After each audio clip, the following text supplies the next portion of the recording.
I've just taken delivery of a week's worth of shopping after having spent several days running down the food in the house before we leave for the UK. Yesterday, as Ludo arrived to do the fencing, and we came back up, and I started looking at travel requirements again because Eurotunnel had contacted me to fill this in, fill that in.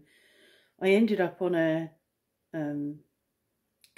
French government site, and from what I could understand, it looked like we needed to have PCR tests in order to leave France, which was really weird because the UK government at 4 AM yesterday morning had removed any requirements for COVID tests, or if you were fully vaccinated, you know, triple vaccinated, which we are. So I was a bit surprised to find I think we need to have PCR tests, bearing in mind, you know, this is a Friday and Friday lunchtime, and getting an appointment to have PCR tests at a laboratory well, I just didn't think we'd get one. So I went onto the DocLib site, and there wasn't an appointment in one of the towns, and there wasn't an appointment in another of the towns, but there were actually appointments. No, I'm not opening that door. No. There were actually appointments in an hour's time in one of the other local towns. It was a bit of a shock. So at 1:30 yesterday, I made appointments for 2:30 and 2:40 in one of the towns local to us, and off we went.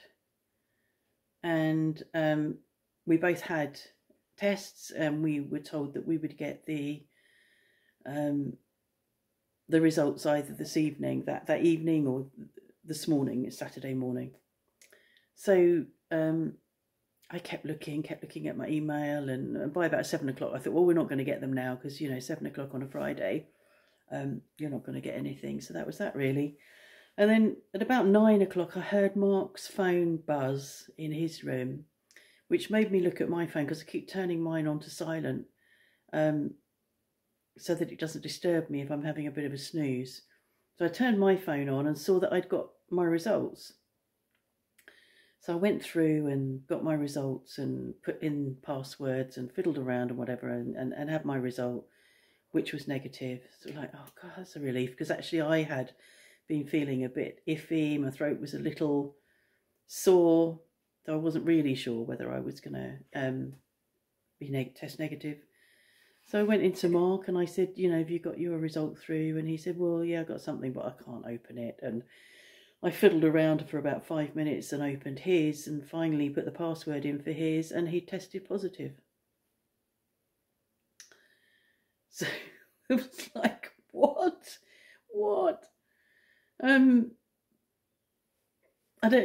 So he tested positive,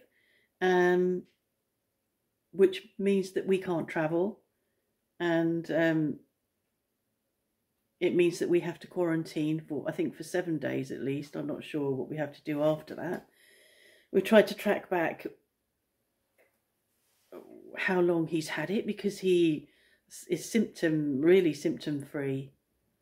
And today is Saturday, and on Monday, it took some, you know, racking of brains. I can remember on Monday that he packed up all the cardboard and all the stuff from the garage to go to the Shettery, and actually was quite fatigued afterwards, which is unusual. You know, he sort of said, oh yeah, I felt quite wiped out doing that. And he brought wood in as well, and we sort of thought, well, and he said, but that wouldn't normally be a problem. And it's like, well, okay, today it is.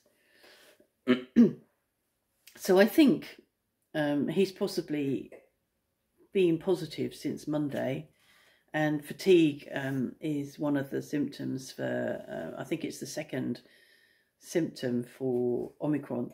And but other than that, he's symptom free, really. So yeah, and so I've sort of tracked back again from Monday, trying to think where we've been, because we, you know, he doesn't normally, he drives me to do the shopping, and often stays in the car, and I'm the one that goes in the shop to pick up bits from shops and things, or I go to the pharmacy and pick up our tablets from the pharmacy, and he stays in the car. So we've not really been anywhere. And then I remembered that we'd both had blood tests on the Friday. So both had, you know, obviously walked into the nurses' building, and you know, obviously there's lots of people in and out of there, and you know, if you're not extra vigilant about cleaning your hands, we may not have been. I think that is something that we sometimes don't think about. I'm thinking about it now. I'm thinking, hold on a minute, I've just bought all that shopping. I've got shopping just been delivered, and I got her to deliver it to the table because we're in quarantine. She can't bring it into the house. And I've just picked it all up and brought it in, and I haven't cleaned my hands, but I'm going to put it away in a minute. My hands are in my pocket, so. But yeah, I just sort of think, you know, was he less vigilant? He's not as careful with his mask as I am.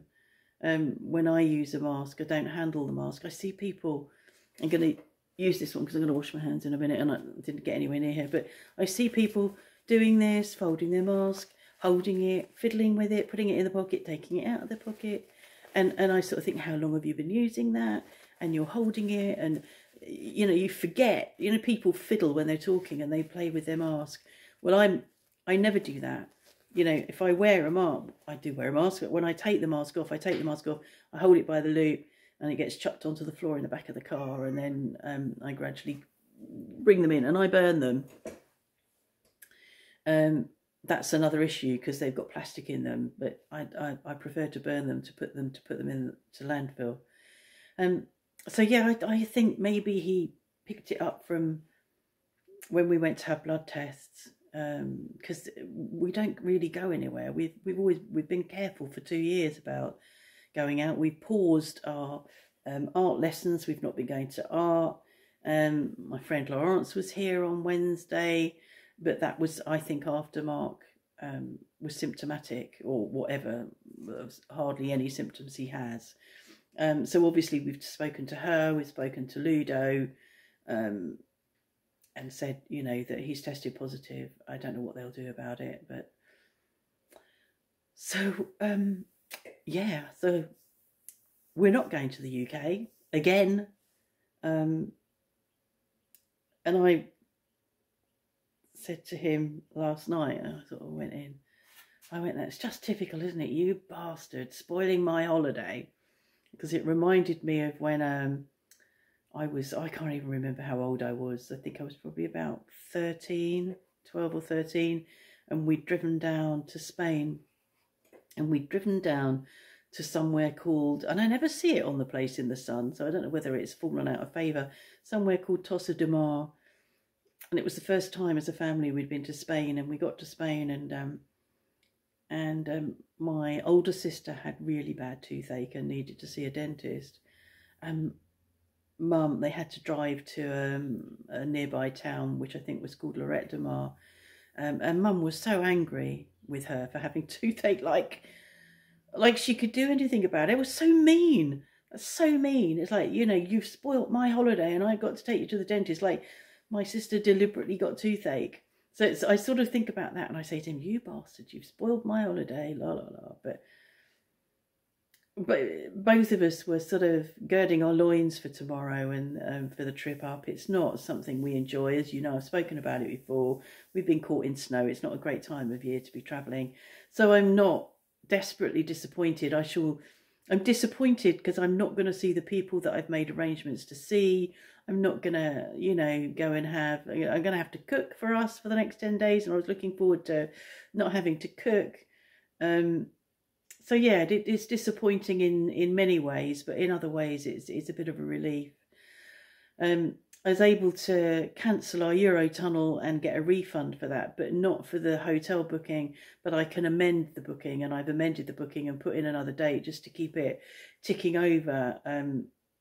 So it's like that money isn't lost. I just can't have it back now, which would be quite nice to have it back now, but that's the way it is. So yeah, we're not going. So now I need to unpack the shopping and Oh, and, well, I won't be cooking dinner because Mark went back to bed. Oh dear, what am I going to do? I'm going to be hungry. Oh well. Anyway, so you don't get a break from me. Well, you might get a break. I might decide to take 10 days off anyway and not talk to you. So, yeah, okay. There we go. See you next time.